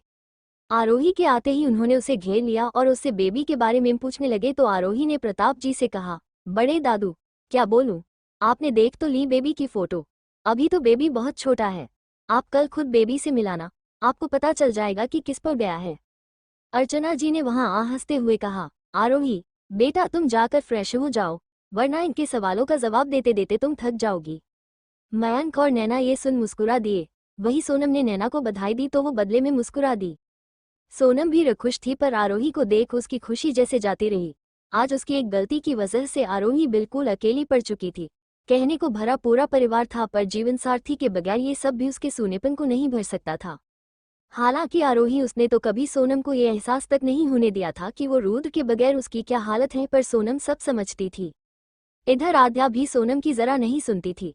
सबसे बड़ी आद्या थी, सोनम के मन में भी अरमान जागे थे कि वो भी नानी या दादी बने जैसे नैना बन चुकी है। दादी तो बन नहीं सकती थी और नानी इसके लिए वो आद्या से कहती भी थी तो आद्या गुस्से में उस पर ही बरस पड़ती। आजकल उसे समझ आ रहा था कि घर में बड़े बूढ़ों को क्यों अपने बच्चों के बच्चों को देखने का मन करता है, और जब उसने अपनी प्रेगनेंसी पर रिएक्ट किया था तो उस वक्त अर्चना जी को क्यों बुरा लगा था, पर फिर भी उन्होंने उससे कुछ नहीं कहा बल्कि हर पल उसका साथ दिया और माँ के जैसे प्यार दिया। सोनम अपनी सोच में गुम अपने रूम में चली आई थी कि तभी निखिल रूम में आया और उसने खुश होते हुए कहा, ईशू को बेटा हुआ है। सोनम निखिल की आवाज सुन होश में आई और उसने जल्दी से अपनी आंखों में आई नमी साफ करते हुए कहा, हाँ पता चला मुझे। निखिल ने सोनम को पीछे से पकड़ते हुए कहा, हाँ तो फिर यहाँ रूम में क्या कर रही हो, चलो पापा और चाचा जी की बातें तो सुनो चलकर, आज दोनों कितने खुश हैं। सोनम ने हाँ में सिर हिलाते हुए कहा, हाँ सही कहा। ये कहते हुए सोनम मुड़ी तो उसका मुरझाया हुआ चेहरा देख निखिल ने कहा, ये क्या, मुंह क्यों लटकाया है। सोनम अब और खुद को संभाल नहीं पाई। वो झट से निखिल के गले लग गई और उसने रोते हुए कहा, रुद्र की याद आ गई। तो निखिल ने सोनम को अपनी बाहों में भर उसका सिर सहलाते हुए कहा, पागल हो तुम, इस खुशी के मौके पर रो रही हो, चलो आओ नीचे चलते हैं, तुम्हारा मूड भी ठीक हो जाएगा। सोनम ने हाँ में सिर हिलाया और खुद को संभाला। अब वो निखिल के साथ नीचे चली गई। अगली सुबह आरोही अपने ऑफिस जाने पहले ईशू से हॉस्पिटल मिलने गई। शुभित अभी भी नहीं आ पाया था, इस वजह से ईशू शुभित से नाराज थी। आरोही ईशू से मिलकर हॉस्पिटल से निकल कुछ ही देर ऑफिस पहुंच गई। दिन के समय लंच के बाद आरोही कॉफी पीकर वापस आई तो उसके पास सोनल का कॉल आ गया। उसने कॉल पिक किया तो सोनल ने कहा, हे आरोही, यार आज तो तुझे फिर कॉलेज आना होगा, बहुत इम्पोर्टेंट है। आरोही ने उसकी बात सुनकर उससे पूछा, क्या अभी, पर 2 दिन पहले ही तो आई थी, अब क्या आफत हो गई। तो सोनल ने कहा, यार तू आ जा, फिर बताऊंगी, कुछ असाइनमेंट से रिलेटेड है, तू अभी ही आ जा। आरोही ने उसकी बात सुनकर कहा, चल ठीक है, आती हूँ। आरोही ने कॉल कट किया और सारा सामान समेटने लगी तो बगल में बैठी जिया ने उसे देखते हुए पूछा, कहाँ कहाँ जा रही हो? आरोही ने बैग उठाते हुए कहा, कहाँ जाऊंगी यार, अपने कॉलेज जा रही हूँ, चलो बाय, मिलती हूँ। ये कहते हुए आरोही लीव लेकर कॉलेज के लिए निकल गई। शाम के समय आरोही कॉलेज पहुंची तो इस समय कॉलेज में भीड़ कम होने की बजाय आज भीड़ कुछ ज्यादा ही थी और लोग जाने की बजाय कॉलेज में एंटर कर रहे थे। आरोही ने भी कॉलेज में एंटर करते हुए सोनल को कॉल किया और उससे पूछा, कहाँ हो यार? तो सोनल ने कहा, पीछे तो देखो। उसकी आवाज सुन आरोही मुड़ी तो सोनल ठीक उसके पीछे खड़ी हुई थी। ये देख आरोही ने उससे पूछा, क्या काम था और आज कॉलेज में? इस पर सोनल ने कहा, काम तो कुछ नहीं था, बट हाँ भूल गई क्या, कॉलेज में कॉलेज फेस्ट स्टार्ट हो गया है। सोनल की बात सुन आरोही ने कहा, क्या, जब कुछ काम नहीं तो मुझे बुलाया क्यों? तो सोनल ने आरोही के गाल खींचते हुए कहा, कहा ना कॉलेज फेस्ट स्टार्ट हुआ है और आज म्यूजिकल नाइट है। एक बात और कहूँ, आज कॉलेज में राणा जी आ रहे हैं गाना गाने, समझी? सोनल की बात सुन आरोही शॉक हो गई। उसे अब जाकर समझ आया कि सोनल ने उसे यहाँ क्यों बुलाया है। आरोही सोनल की बात सुन हैरान थी और बस हैरानी से सोनल को देखे जा रही थी। वहीं सोनल ने आरोही से कहा, आज तुम दोनों को मिलने से कोई नहीं रोक सकता। मुझे तो लगता है रुद्र ने जानबूझकर तुझसे मिलने के लिए हमारे कॉलेज को चुना है अपने सॉन्ग को प्रमोट करने के लिए। और तुझे पता है वो इस मूवी से एज अ एक्टर डेब्यू करने जा रहा है। सोनल लगातार आरोही से कुछ ना कुछ रुद्र के बारे में बोले जा रही थी कि तभी आरोही गुस्से में चिल्लाई, बस करो सोनल। सोनल उसकी तेज आवाज सुन सहम गई कि आरोही ने गुस्से में उसका हाथ पकड़ते हुए कहा, तुम्हें क्या लगता है कि वो यहाँ मेरे लिए आ रहे हैं? नहीं, तुम बेवकूफ हो जो ये सब सोचती हो। वो यहाँ बस अपने लिए, अपने काम के लिए आ रहे हैं। मुझसे मतलब तो वो महीनों पहले ही खत्म कर चुके हैं। मैं जा रही हूँ, मिलना तो दूर अब मैं उनकी शक्ल तक देखना पसंद नहीं करूंगी। ये कहते हुए आरोही की आंखें लाल पड़ चुकी थीं, उनमें नमी बन आई थी। इन 8 महीनों में शुरुआत के 4 महीने तक आरोही ने रुद्र को ना जाने कितने कॉल्स मैसेजेस किए, पर रुद्र ने उसे उन कॉल्स या मैसेजेस में से किसी एक का भी जवाब नहीं दिया। धीरे धीरे से आरोही ने भी उसे मैसेजेस करना बंद कर दिया। रुद्र के बर्थडे वाले दिन के बाद से आरोही ने उसे कोई मैसेज या कॉल नहीं किया था, और करती भी क्यों जब वो उससे बात ही नहीं करना चाहता था। ऐसी तो कोई बड़ी वजह नहीं थी उनकी नाराजगी की, तो फिर ये सब क्या था? क्या हुआ उसके प्यार का, उसके वादों का जो पल में हवा हो गए? आरोही वापस जाने लगी तो सोनल ने उसे रोकते हुए कहा, आरोही यार रुकना, कहाँ जा रही है और क्यों जा रही है? रुद्र से क्यों नहीं मी? ऐसा कहीं होता है क्या? ठीक है वो रिप्लाई नहीं कर रहा, बट तो वाइफ है उसकी। ओ यू हैव राइट, तुम्हें हक है उससे पूछने का कि आखिर वो चाहता क्या है। खुद को देख तो क्या हो गया है तुझे? ऐसी तो तू तब अभी नहीं थी जब वो कपिल तेरे पीछे पड़ा था, तुझे परेशान करता था। सोनल की बात सुनकर आरोही ने अपने गाल पर गिरे आंसू को पोंछते हुए कहा, क्योंकि तब मेरे पास कोई होप ही नहीं थी कि मेरी कोई मदद करेगा। मुझे खुद ही लड़ना था, और कपिल से मुझे कोई मतलब भी नहीं था, पर यहाँ तो लड़ना भी उससे है जिससे मेरा ये पागल दिल प्यार करता है। इतना कहकर आरोही फिर से आगे बढ़ने लगी तो सोनल उसके पीछे पीछे भागने लगी। तभी कॉलेज के गेट पर आते आते आरोही खुद ही रुक गई। उसे रुकता देख सोनल ने अपना मुंह खोल उससे कुछ कहना चाहा था कि तभी किसी की तीखी आवाज सोनल के कानों में पड़ी। आलू। सोनल ने इधर उधर देखते हुए कहा, हैं आलू? इधर आरोही अपने सामने से आती जिया और पूरब को देख हैरान हो गई। उसने अपना सिर पीट लिया कि तभी जिया भागते हुए वहां आए और आरोही के गले लगते हुए उसने खुश होकर कहा, आरोही तुम्हें पता है यहाँ इस कॉलेज में मेरा फेवरेट सिंगर रूट आने वाला है। मैं तो आज उसे अपने सामने देख पागल ही हो जाऊंगी। आरोही ने जिया को देख फीकी मुस्कुराहट से कहा, ओह अच्छा, तो तुम उसे देखो, मुझे घर जाना है। इस पर जिया ने कहा, क्या घर जाना है? अरे घर जाकर क्या करोगी, आओ ना ये म्यूजिक कॉन्सर्ट एंजॉय करेंगे हम तीनों। आरोही ने मना करते हुए कहा, अरे नहीं नहीं, मुझे लेट हो जाएगा। तो इस बार आरोही की नाना सुन पूरब ने कहा, प्लीज आरोही, वैसे भी एक दिन में क्या ही बिगड़ जाएगा, लाओ मैं तुम्हारे घर पर बात कर लेता हूँ। आरोही ने जल्दी से ना में सिर हिलाते हुए कहा, नहीं नहीं, इसकी जरूरत नहीं है। तो फिर रुक जाओ ना। ये कहते हुए जिया ने आरोही का हाथ पकड़ लिया तो तब से पास खड़ी सोनल ने चिढ़ते हुए कहा, अब मान भी जा आलू, तेरे ये दो बेस्ट फ्रेंड कितना रिक्वेस्ट कर रहे हैं। आरोही की सोनल, जिया और पूरब के सामने अब एक भी ना चली थी और वो अपने तेज धड़कते दिल के साथ जिया, पूरब और सोने के साथ कॉलेज के बड़े से क्रिकेट ग्राउंड में खड़ी थी जहां पर रुद्र का कॉन्सर्ट होने वाला था। जिया और पूरब को आपस में बातें करते देख सोनल ने आरोही को उधका देते हुए कहा, देशद्रोही, मेरी दोस्ती भूल, तूने ये दो नमूने नए दो इधर यूएस में इस समय सुबह का वक्त था। शुभित सोकर उठा ही था कि उसके फोन पर शान का कॉल आने लगा। शुभित ने कॉल पिक किया तो उधर से शान ने फोन पर चिल्लाते हुए कहा, कॉन्ग्रेचुलेशंस भाई, मैं बहुत बहुत खुश हूँ। दिल तो कर रहा है कि अभी मुंबई पहुंच जाऊं। शुभित ने मुस्कुराते हुए कहा, हाँ तो चला जाना। इस पर शान ने कुछ कहने की बजाय कुछ ही देर में वीडियो कॉल ऑन कर दिया। शुभित अपने सामने फोन पर शान को देख हंसने लगा और उसने हंसते हुए पूछा, अबे ये क्या हाल बना रखा है, कोई साधु संत बन गए हो? शान, जो कि इस समय पीले रंग के साधु बाबा टाइप्स पोशाक पहनले में रुद्राक्ष की 2-3 माला और माथे पर चंदन लगाकर शुभित के सामने था, उसने खुद पर एक नजर डालते हुए कहा, भाई ये बनारस का रंग है, अभी शूटिंग पूरी नहीं हुई है और मैं बनारस में ही हूँ। शुभित ने शान की बात सुनकर कहा, ओह देखना, बड़े रंग गए हो, बनारस के रंग में कोई बनारस की गोरी साथ मत ले आना। शुभित की बात सुन शान के चेहरे की मुस्कुराहट जैसे फीकी पड़ने लगी, पर फिर उसने खुद को संभालते हुए कहा, अरे नहीं, और सब छोड़ो, आप मुंबई कब पहुंचने वाले हो? भाई ईशू आपको नहीं छोड़ने वाली। शुभित ने इस पर जल्दी से कहा, जानता हूँ, बहुत गुस्सा करने वाली। शान ने कहा, तो क्या जल्दी मीटिंग खत्म करके मुंबई पहुंचे, वरना ईशू आपकी पिटाई करेगी। शुभित हंस दिया और अब दोनों ने ही कॉल कट कर दिया। शुभित इस समय शर्टलेस ही अपने फ्लैट की बालकनी में चला आया और सामने खड़ी उस ऊंची बिल्डिंग को मुस्कुराते हुए देखने लगा। हाल ही में पिछले 6 महीनों से ना जाने क्या उसे सूझ रहा था, जो वो रियल एस्टेट सेक्टर में कुछ ज्यादा ही इंटरेस्ट ले रहा था और यहाँ भी वो अपने इसी काम के सिलसिले में आया हुआ था। ना जाने कब उसकी नजर इस सामने खड़ी ऊंची बिल्डिंग पर थी और बस आज की मीटिंग के बाद अब ये बिल्डिंग उसकी होने वाली थी। चीकू, अगर तुम नहीं आ पाए तो प्लीज मत जाओ ना, देखो बेबी भीमना कर रहा है, कितनी जोर से किक कर रहा है।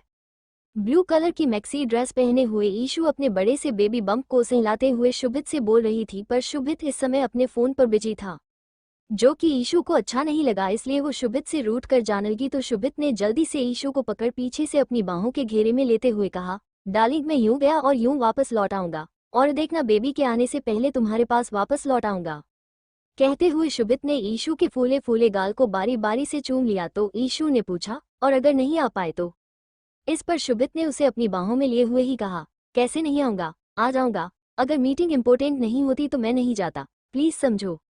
ईशू अब कुछ नहीं बोली तो शुभित उसे देखने लगा। आजकल फिर से ईशू के मूड स्विंग शुभित को कुछ ज्यादा ही परेशान कर रहे थे।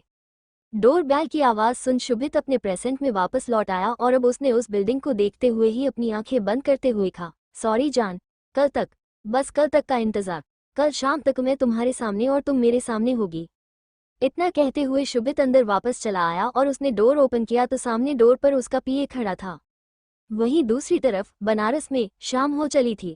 शान अपने गले में पहनी रुद्राक्ष की मालाओं को निकाल वहीं घाट पर खड़े होकर बहते पानी को देखने लगा कि तभी डायरेक्टर ने आवाज देते हुए कहा, मिस्टर शांतनु, शॉट रेडी है।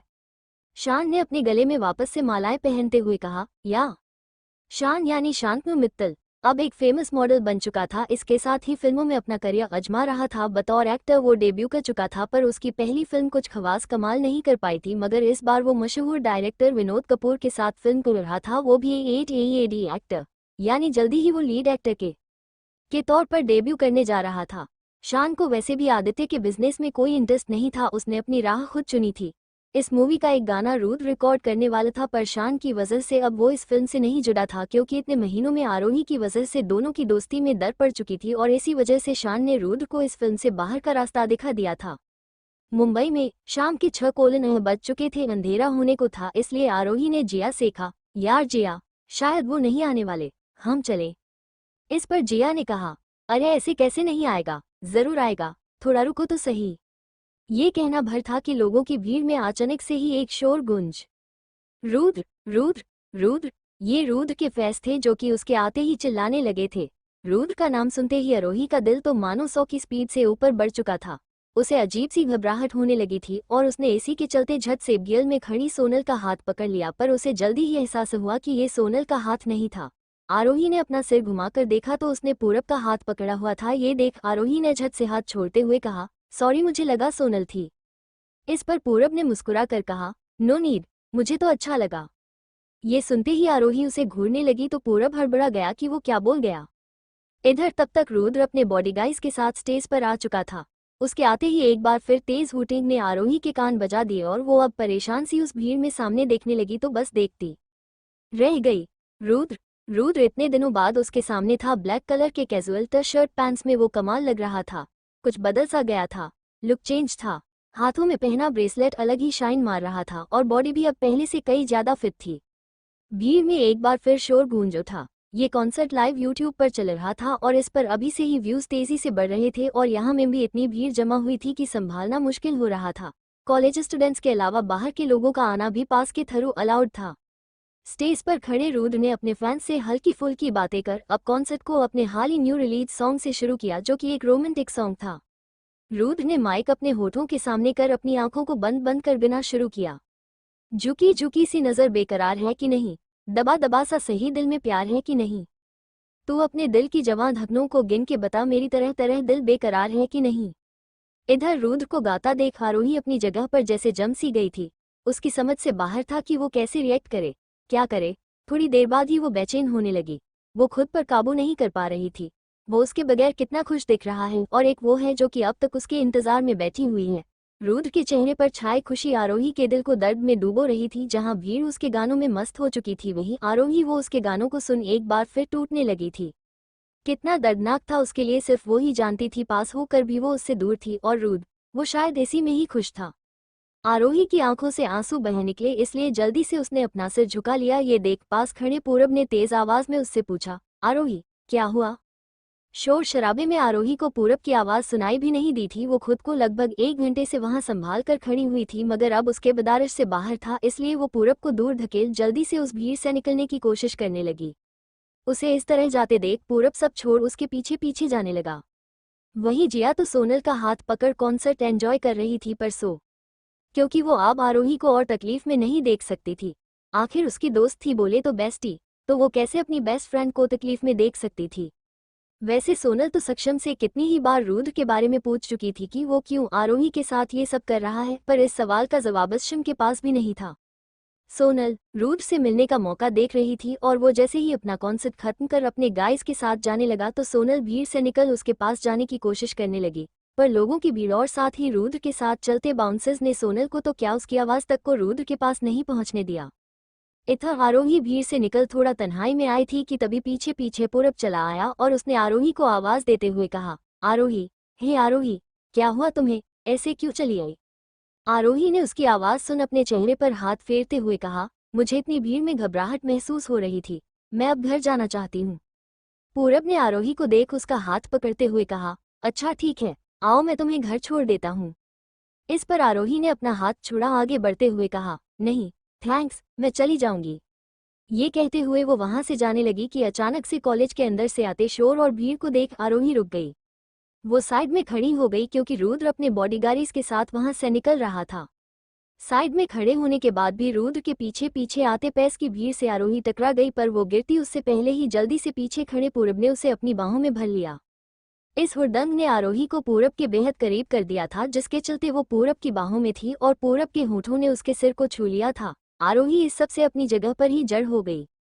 शोर शराबे को सुन वो जैसे ही होश में आए तो उसने पूरब से अलग होते हुए थोड़े गुस्से में कहा, पूरब मैंने कहा ना कि मैं चली जाऊंगी, प्लेक्स लीव मी अलोन। असल में वो पूरब की नज़दीकी से अनकंफर्टेबल हो गई थी, इसलिए उसकी आवाज़ में चिढ़ साफ महसूस की जा सकती थी। पूरब ने आरोही को रास्ता देते हुए कहा, ओके ओके, डोंट पैनिक। आरोही ने अब कुछ नहीं कहा और बस अपने बालों को अपने हाथ से पीछे करते हुए वो वहां से निकल गई। आरोही ने अपने लिए कैब बुक की थी और वो कैब का वेट ही कर रही थी कि तभी एक चमचमाती ब्लैक कलर की एसयूवी लैम्बोर्गिनी कार आरोही के सामने आ रुकी। आरोही कुछ समझ पाती उससे पहले ही कार से निकलकर आए दो हट्टे-कट्टे आदमियों ने आरोही को पकड़कर जबरदस्ती कार बैठाया और उसे लेकर चले गए। आसपास खड़े लोग खुद इस सब से हैरान थे, पर किसी ने भी कुछ कहने या करने की हिम्मत नहीं की। वहीं थाने में रात के तकरीबन 8 बजे राजीव के मम्मी पापा हॉल में बैठे हुए थे कि तभी राजीव उड़बुड़ाया हुआ अंदर आया। उसे इस समय वो भी यहाँ आते देख वे दोनों ही हैरान थे। राजीव की मम्मी अपनी जगह से उठ खड़ी हुई और उन्होंने राजीव के सामने आते हुए पूछा, राजीव बेटा क्या हुआ और तुम यहाँ। राजीव ने अपनी मम्मी का हाथ पकड़ते हुए पूछा, मम्मी आद्या कहाँ। उन्होंने राजीव को देख जल्दी से कहा, अपने रूम में है। क्यों, क्या हुआ। कहते हुए राजीव जल्दी से सीढ़ियों की तरफ बढ़ गया और झट से सीढ़ियां चढ़ ऊपर आद्या के रूम में पहुंचा तो रूम का डोर खुला हुआ था और आद्या वो इस वक्त अपने किसी काम में बिजी थी और रूम में इधर उधर टहलते हुए कोई फाइल पढ़ रही थी। राजीव ने रूम में जाकर आद्या के हाथ से फाइल छीनकर बेड पर फेंक दी और एक झटके के साथ आद्या को खींचकर अपनी बाहों में भर लिया, उसे अपने गले से लगा लिया। वहीं अचानक हुई इस हरकत से ऑटो और राजीव को यहाँ देखा आद्या शॉक थी। आद्या ने राजीव के गले लगे हुए ही पूछा, राजीव आप यहाँ? इधर राजीव उसकी तो धड़कने इस वक्त इतनी तेज चल रही थी कि छोटा हो। इधर राजीव उसकी तो धड़कने इस वक्त इतनी तेज चल रही थी कि उसके दिल की धड़कनों को महसूस कर आद्या ने उससे पूछा, क्या? पर वो चुप रहा। कुछ देर यूं ही आद्या को अपनी बाहों में लेकर वो खड़ा रहा कि तभी आद्या ने उसे खुद से दूर करते हुए पूछा, क्या हुआ? आप इस टाइम यहाँ? क्यों? नहीं आ सकता क्या? राजीव के उखा हुए अंदाज को देख आद्या थोड़ी नर्म पड़ गई। उसने धीरे से कहा, नहीं, मेरा मतलब था कि हम कल ही तो मिले थे, तो फिर? इधर राजीव उसकी तो धड़कने इस वक्त इतनी तेज चल रही थी कि उसके दिल की धड़कनों को महसूस कर आद्या ने उससे पूछा, क्या? पर वो चुप रहा। कुछ देर यूं ही आद्या को अपनी बाहों में लेकर वो खड़ा रहा कि तभी आद्या ने उसे खुद से दूर करते हुए पूछा, क्या हुआ? आप इस टाइम यहाँ? क्यों? नहीं आ सकता क्या? राजीव के उखा हुए अंदाज को देख आद्या थोड़ी नर्म पड़ गई। उसने धीरे से कहा, नहीं, मेरा मतलब था कि हम कल ही तो मिले थे, तो फिर? राजीव ने अपनी शर्ट के बटन्स खोलते हुए कहा, ये तो और भी अच्छा है। अब तुम बनाओगी मेरे लिए खाना, क्योंकि मुझे बहुत भूख लगी है। इस पर आद्या ने भड़कते हुए कहा, मैं क्यों बनाऊंगी खाना? जाइए यहाँ से, अपनी नीता के पास जाइए, उसी से खाना बनवाना। आद्या ने वखा ही था कि तभी राजीव ने बेड से उठकर आद्या को कमर से पकड़ अपने पास खींच गुस्से में कहा, कोई तमीज है या नहीं? किस तरह से बात कर रही हूँ मुझसे? और क्या नीता नीता लगा रखा है? क्यों जाऊं मैं उसके पास? है कौन वो मेरी? राजीव को आज एक बार फिर बेहद गुस्से में देख आद्या बिल्कुल चुप पड़ चुकी थी कि तभी राजीव ने एक बार फिर अपना मुंह खोलते हुए कहा, नीता हमारे बीच नहीं है। तुम उसे हमारे बीच लाई हो अपनी बेवकूफियों की वजह से। मैं बस उसकी मदद कर रहा था, वो भी एक अच्छा दोस्त होने के नाते। प्यार से पहले हम दोनों के बीच दोस्ती भी थी और दोस्ती के लिए ही मैं उसकी हेल्प कर रहा था। पर तुम तो उसे मेरे साथ पाकर न जाने क्या क्या सोच बैठी और मुझसे झगड़ा कर रूज की शादी का बहाना बनाकर मुंबई चली गई। ये तुम्हारी हद थी जिसको पार कर तुम मुंबई जा चुकी थी। तब मैंने भी सोच लिया कि तुम्हें सबक सिखा कर रहूंगा, मना कि पहले तुम्हें मैंने बीवी के हक देने से इनकार कर दिया था, क्योंकि उस वक्त मैं नीता की यादों में खोया हुआ था। पर धीरे धीरे मैं सब भुलाकर तुम्हारे साथ आगे बढ़ने की चाह रखने लगा था, जो कि वो चाहत मुझे तुम्हारे अंदर तो कभी नहीं दिखी। पर तुम्हें नीता के नाम से चित्ते देख मैंने नीता का ही सहारा लिया, ये जानने के लिए कि आखिर तुम्हारे दिल में मेरे लिए है क्या। झूठ बोला था मैंने कि मैं नीता से शादी करने वाला हूं, ताकि तुम आकर मुझसे लड़ो, अपना हक जताओ मुझ पर कि मैं ऐसा कैसे कर सकता हूं। पर तुमने ऐसा कुछ भी नहीं किया, बल्कि मेरी ही चाल मुझ पर उल्टी पड़ गई। ये कहते हुए राजीव ने आद्या को छोड़ा तो आद्या ने कहा, चाल कैसी चाल? और नीता से शादी नहीं करने वाले थे तो वो नीता आपके साथ क्यों रह रही है? और वो बच्चा किसका है? राजीव ने बेड पर बैठते हुए कहा, यही चाल कि उस रोज मेरे बंगलों पर आकर सामने का नजारा देखकर तुमने मन ही मन नई कहानी गढ़ ली, जबकि सच तो ये है कि नीता ऑलरेडी मैरिड है। नीता की बच्ची मेरे दोस्त आईपीएस शेखर नायर की है। राजीव की बात सुन आद्या ने हैरान होते हुए पूछा, क्या? तो राजीव ने कहा, हाँ, और कभी एक बार मेरे पास आकर तो देखती तो ये भी पता चल जाता कि नीता मेरे साथ नहीं रहती। आद्या ने सारा सच सुनने के बाद भी पूछा, तो फिर उस दिन नीता पुणे में आपके पास क्यों आई थी, और आप दोनों? आद्या बोलते हुए चुप हुई तो राजीव ने उसका हाथ पकड़ उसे अपने पास बैठाते हुए कहा, हमारे 2 ईयर की ट्रेनिंग में नीता और मेरी ट्रेनिंग और हमारी पोस्टिंग के बाद हम दोनों ने शादी करने का डिसाइड किया। आपने अपने घर वालों को मनाया, सब कुछ ठीक रहा जब तक शेखर हमारे बीच नहीं आया। शेखर नीता का पहला बॉयफ्रेंड था। पता नहीं क्या हुआ, उसके आते ही नीता ने शादी से इनकार कर दिया, जो कि मुझे बिल्कुल बर्दाश्त नहीं हुआ। मैंने उसे प्यार से समझाया पर वो नहीं मानी तो मैं उससे लड़ा, बहुत लड़ा, कुछ ज्यादा पजेसिव था उसके लिए, तो बस कह दिया कि मैं जबरदस्ती शादी कर लूंगा। तो उसने उस दिन मुझसे कहा कि मेरे पजेसिव नेचर की वजह से वो हमारे रिलेशनशिप में घुटन महसूस करती है। उसे नहीं अच्छा लगता कि मैं बात बात पर उसकी केयर करूं या उसके आगे पीछे घूमूं। मेरे इस तरह के नेचर से वो तो क्या कोई भी लड़की मुझसे शादी नहीं करेगी। वो शेखर को नहीं भूली थी और उसके वापस आते ही मुझको भूल चुकी थी। हमारी शादी तय हो चुकी थी, बस 2 महीने बाकी थे शादी में। आसपास रिश्तेदारों में सबको खबर थी कि मैं किसी एज लड़की से ही शादी कर रहा हूं, पर ऐन वक्त पर नीता ने मुझे धोखा दे दिया। आद्या राजीव की बात सुन उसे देखने लगी थी कि तभी राजीव ने अपने हाथ में पकड़ा आद्या का हाथ धीरे से सहलाते हुए कहा, नीता के इनकार के अगले दिन ही तुम्हारा कॉल आया। नीता और मेरी एंगेजमेंट पर ना आ पाने के लिए तुमने मुझे कॉल किया था और उस टाइम घर में सिर्फ टेंशन से भरा माहौल था। मुझे तुम्हारी कोई बात नहीं सुननी थी। मैं कॉल कट करने ही वाला था कि तभी एक आइडिया मेरे माइंड में क्लिक हुआ जिससे मैं अपने घर की इज्जत बचा सकता था, और वो था तुमसे शादी करने का। तुमसे शादी उस समय भले मेरी मजबूरी थी, पर यह मजबूरी कब असली शादी में बदली मुझे पता नहीं चला। पर मैं तुम्हारे साथ अब अपना घर बसाना चाहता था, मगर तुम तो मुझ में जरा भी इंटरेस्ट नहीं ले रही थी। पर नीता का नाम सुनते ही तुम मुझ पर गौर करने लगी, इसलिए बस मैंने ये सब प्लान किया, बट फ्लॉप हो गया। राजीव की बात सुन आद्या हैरान थी। उसे अब भी विश्वास नहीं हो रहा था कि राजीव सच कह रहा है या झूठ, इसलिए वो चुपचाप उठकर वहां से चली गई। आद्या ने आखिर राजीव के लिए खाना बना ही दिया था। खाना खाने के बाद दोनों रूम में बेड पर एक दूसरे से दूरी बनाकर लेटे हुए थे कि तभी राजीव ने आद्या के करीब होते हुए कहा, नीता और शेखर ने घर वालों के खिलाफ जाकर शादी की थी, बट कुछ टाइम से फैमिली को लेकर दोनों में कुछ प्रॉब्लम चल रही थी और दोनों अलग हो गए थे। नीता प्रेग्नेंट थी, ऐसे में वो चाहती थी कि शेखर मेरा दोस्त है और मैं शेखर से, ताकि वो उसके पास वापस आ जाए। बस यही वो बात थी जिसकी वजह से नीता मुझसे मिलने आई थी। राजीव की बात सुन आद्या ने पलटकर राजीव को देखते हुए पूछा, उसने इतना कुछ किया और आपने फिर भी उसके लिए क्यों? इस पर राजीव ने आद्या को अपनी बाहों में खींचते हुए कहा, क्योंकि वो जिस हाल में थी उसे वाकई शेखर की जरूरत थी और वो वक्त उससे बदला लेना का बिल्कुल नहीं था। वैसे भी मुझे उसके किए से कोई दुख नहीं था, कोई शिकायत नहीं थी, बल्कि मैं तो खुश हूं कि अगर वो गलती नहीं करती तो ये घमंडी लड़की मेरे हाथ कैसे लगती। राजीव की बात सुन आद्या चिढ़ गई और उसने राजीव से दूर हटते हुए कहा, अच्छा घमंडी? हाँ हूँ मैं घमंडी, बोलो। कहते हुए आद्या राजीव को घूरने लगी तो राजीव ने आद्या को पकड़कर अपने पास खींच उसके होठों पर अपने होंठ रखते हुए कहा, क्या बोलूं? मुझे तो ये घमंडी लड़की पसंद है। इधर आद्या एक बार फिर राजीव के किस करने पर हैरान हो गई। राजीव को दूर धकेल वो पलट गई तो राजीव उसके करीब आते हुए उसके पीछे से गले लग गया। आद्या ने इस पर झेपते हुए कहा, आप वृत्त पार कर रहे हैं? तो राजीव ने आद्या के बंधे बालों को खोलते हुए कहा, मैं तो करूंगा।